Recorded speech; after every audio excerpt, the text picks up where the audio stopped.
children's book together, and they're married in real life, but they're also co-authors, Elizabeth Olsen and Robbie Arnett. Robbie, that music is beautiful. Thank you. Yeah, thanks very much. That was his voice. Yeah. Tell us about the book that you have written, Hattie Harmony, Worry Detective. Is this something that the two of you did together while you were locked down at home? Yeah. I mean, we started trying to write children's books, or not trying to, but writing children's books and submitting them before lockdown, actually. It was something that we were already curious about in the world, and trying to figure out how to put something positive out for kids. We care a lot about children being curious. We think that's very important for creative minds, and also just to maybe be a little bit outside of a phone, or, just being curious people. And so we were interested in writing children's books, but this one specifically was during lockdown, and our publisher at Penguin suggested maybe we write something, because she really likes Robbie's voice. Like, I don't really write. Really responded to Robbie's writing, and she's like, maybe you guys can try and write a mental health book. And so Robbie wrote one, I wrote one, and Robbie's was far more cute and clever and funny. Oh, so yeah, we want to know what yours was like. We were curious what yours was like. Was it really dark? Were they like, this is too bleak for kids? I feel like it was like a mom and a daughter, and it was just like not fun.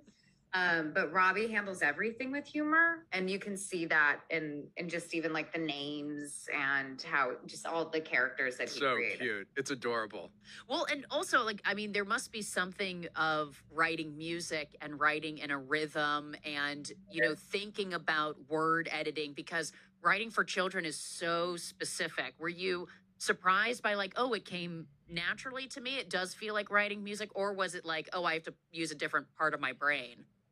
They're similar, I would say. I mean, with songwriting, I usually start with a title and then the story kind of flows. And in that regard, it was similar, because I came up with Hattie Harmony. And then I was like, that's a cute name. Worry Detective, worry, go away. That whole mantra started to flow. So it felt like lyrical and rhythmically, like you were saying, like that all kind of parlays into each other. So yeah, they're flexing similar muscles. Yeah. It's called the full title, Hattie Harmony, Worry Detective. It's out in bookstores today, and I've always been interested in this because when you put ages, I think this book is ages 4 to 8. Was there ever a time when you were working on the book and you put something in and somebody was like, "Oh, that's 9 years old. Take it out." It must be so exacting, and you have to listen to child psychologists and all of that stuff. Yeah, right. And I mean, luckily, no. Luckily, the response has been like, I wish I need this now as an adult. But we did have some great consultants who did kind of proofread our suggestions.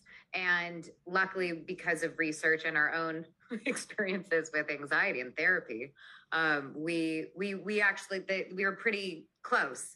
I think the thing with kids is more about language being so specific that you're saying we're not trying to get rid of the anxiety or the worry, but work through it. And so trying to make sure that it's not about making things still disappear, but that there's something, that there's a tool now that you can see it. And we kind of play with that when we talk about facing your fears and pushing through them, and that being courage. But we did our first book reading yesterday, and I think the median age was 20.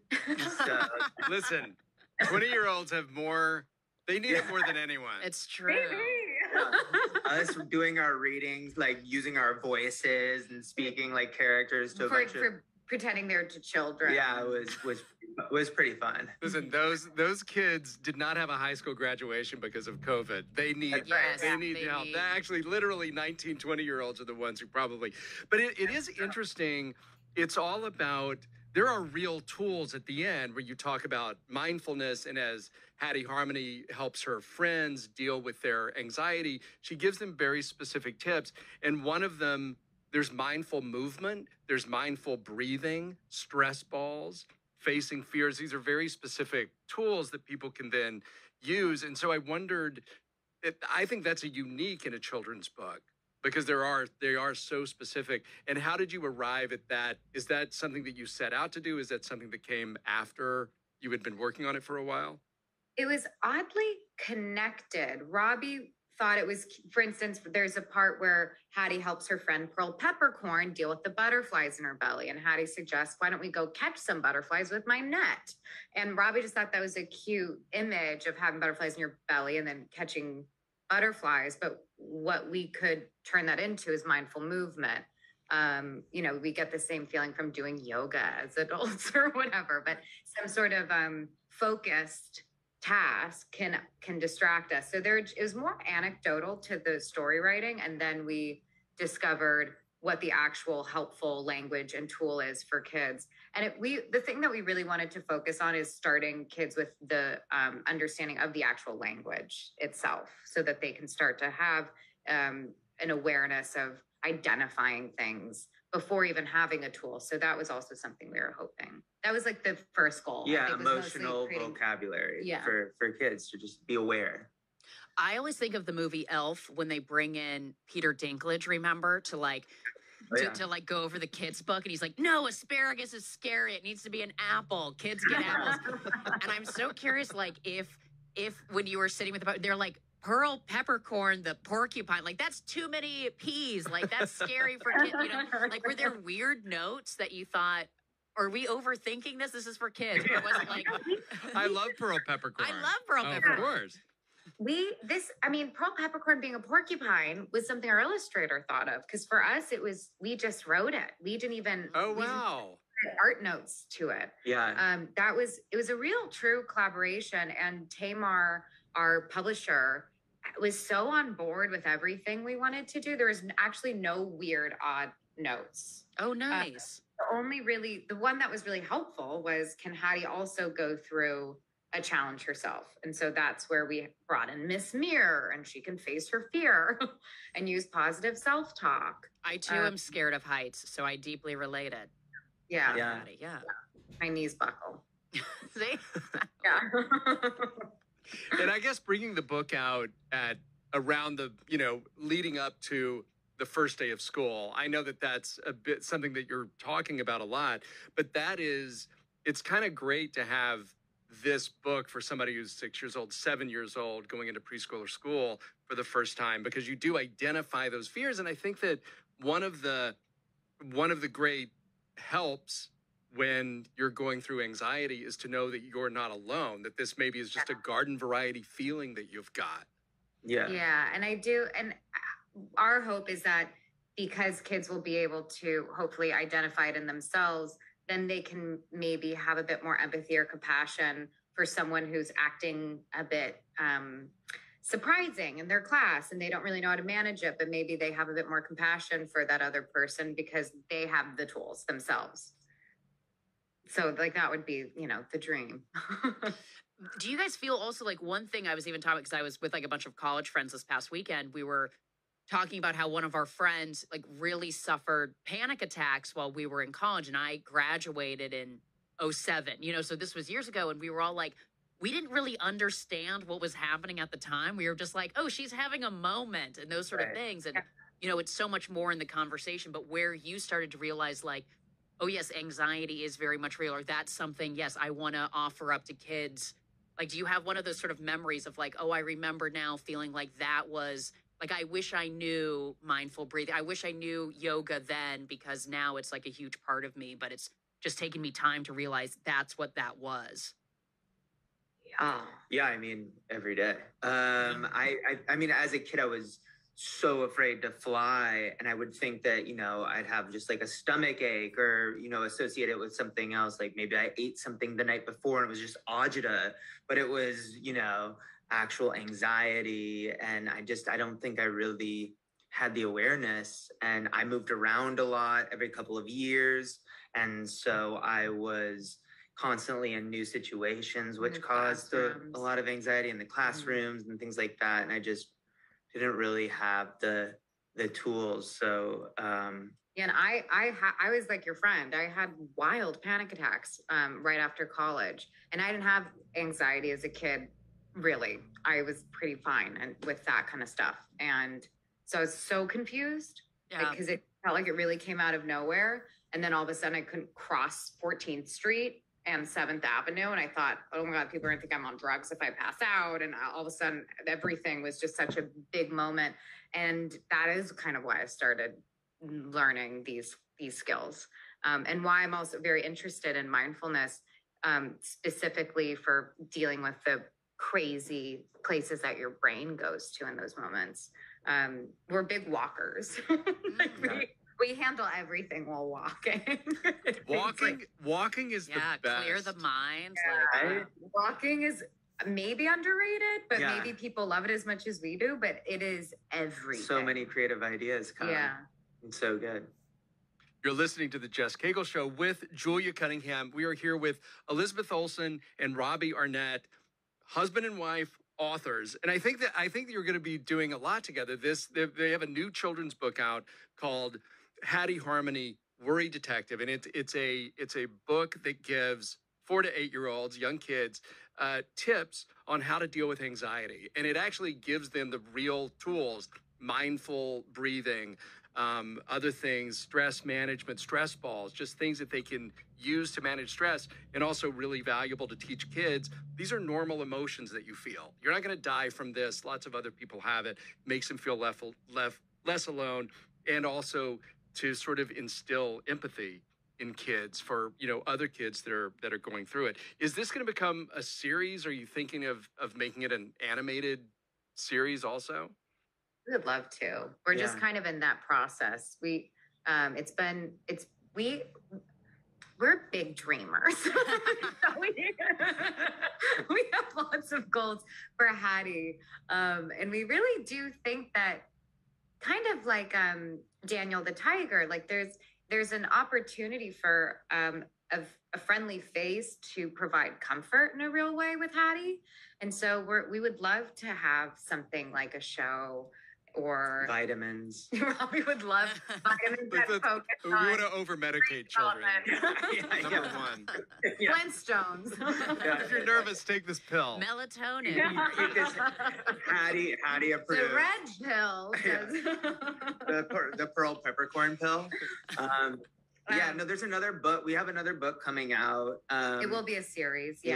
But the next full summer scope would be great. Yeah, we would love that. That's definitely something that we would love to push, because we also think it's something that is helpful and can be a friend to kids, especially in toys. Like, it's the cutest image as well. Our illustrator Marissa Valdez has such great character drawings with a lot of humor, and we love her color palette. It feels very classic. And there's so many fun details on the page. So there's lots of characters to bring to life at Wildwood Elementary. Well, I also like at the very back of the book, you guys dedicate it to like a soccer team worth of kids. It's like 100. It's like Dottie and Ruby and who like are all these kids. And we're like, are these all nieces and nephews, like friends' kids? Like, who are your soccer team of kids listed? Yeah, there are friends' kids and nieces and nephews who are part of that 4 to 8 bracket. I feel like that. I now kind of feel bad that we left. We just went some to the older kids out. We went to the local Y and just wrote. They started grabbing kids and their names. You get a book. You get a book. Well, because I was kind of like, wow, there's a lot of kids listed that you could get their opinions on things, right? The greatest audience, which is cool.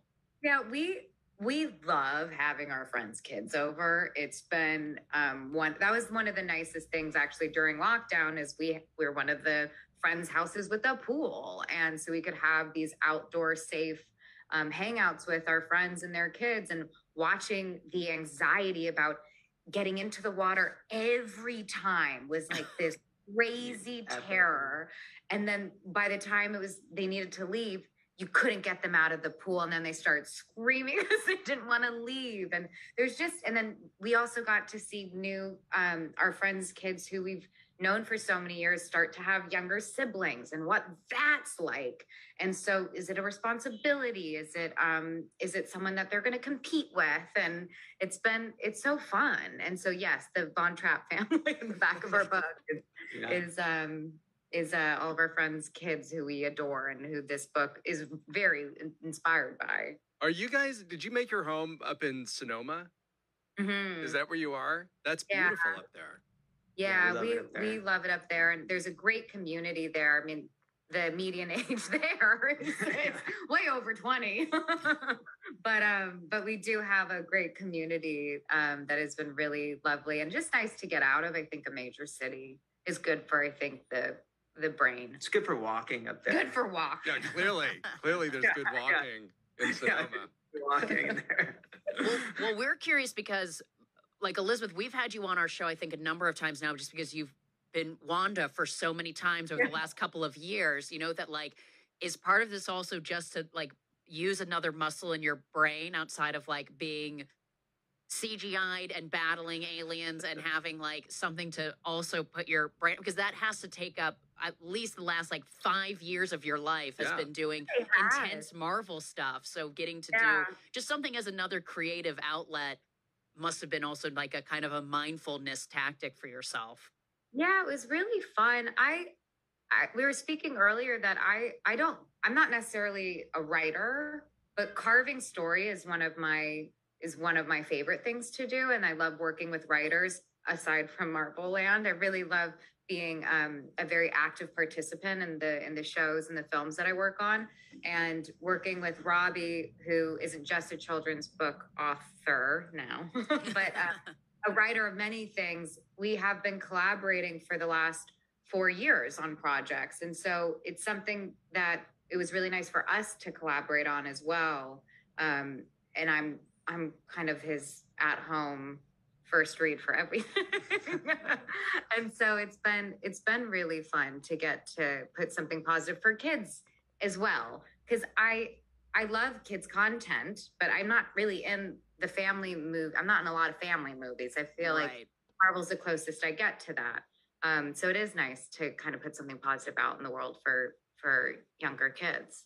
And Robbie, what else are you working on besides doing this next book? Is Milo Greene out performing? Clearly that was on hold for a while, at least. Yeah, Milo Greene's still on hold. And I'm doing writing some solo music, but mostly writing, developing a show, developing an animation show, a live action show. So just kind of transitioned over into writing full time. Wow. And are those mostly focused? Are they children's, like the animated thing? Is that for kids also, or is it?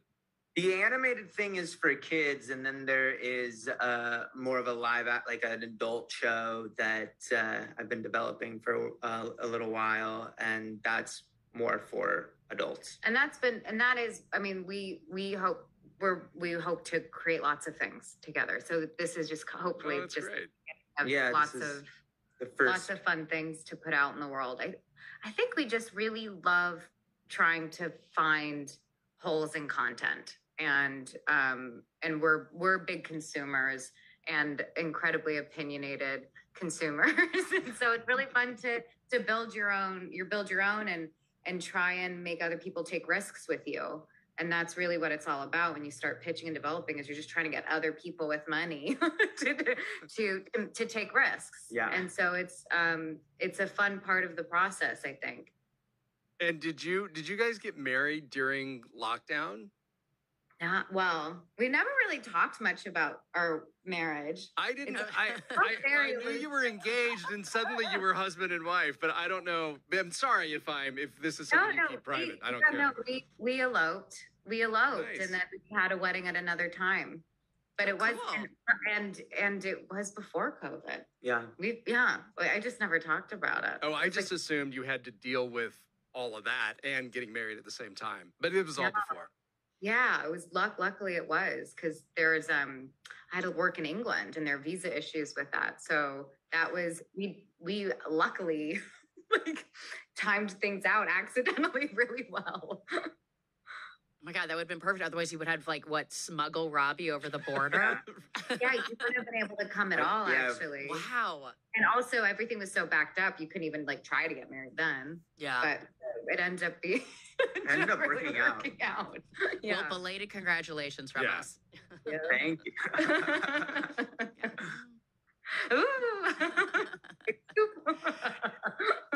And what is I know that you had done some work with the Latitude Project. Is that still going on? That's something that I know that you've done together, but obviously both of you independently very active in that. Yeah, it's been hard for them since Nicaragua's been having because they're focused in Nicaragua, and I think since the government has really shifted over there, it's become a lot more dangerous for them to do the work that they do. But they've been working remotely within the communities, but it has been harder to do the trips that we have done with them. And they're doing this. We're still very active with the Stewart House, which is associated with the Rape Foundation. That is a foundation in Los Angeles that primarily takes care of 18-year-olds and younger who have been raped, sexually assaulted, and it's all in-house from forensics to the court to the therapy, and they deal with the whole family. It's one of the most magical institutions in California. But that's something that we're still very actively a part of. And a great organization, because sadly, the federal government and state governments, law enforcement has not been very responsive to women with those kinds of needs. So that has filled a tremendous hole in the community. Anyway, Elizabeth Olsen, Robbie Arnett. The book is Hattie Harmony, Worried Detective. It's out today. Yes. Yeah. Great book for kids, and a great book to be reading right before school starts about how to deal with anxiety, which we don't talk enough to kids about. So it's great that you're here. I appreciate you being here. Thank you. Thanks for having us. Thanks for having me again. Julia Cunningham and I are going to take a quick break, and then right after that, Lisa Kudrow.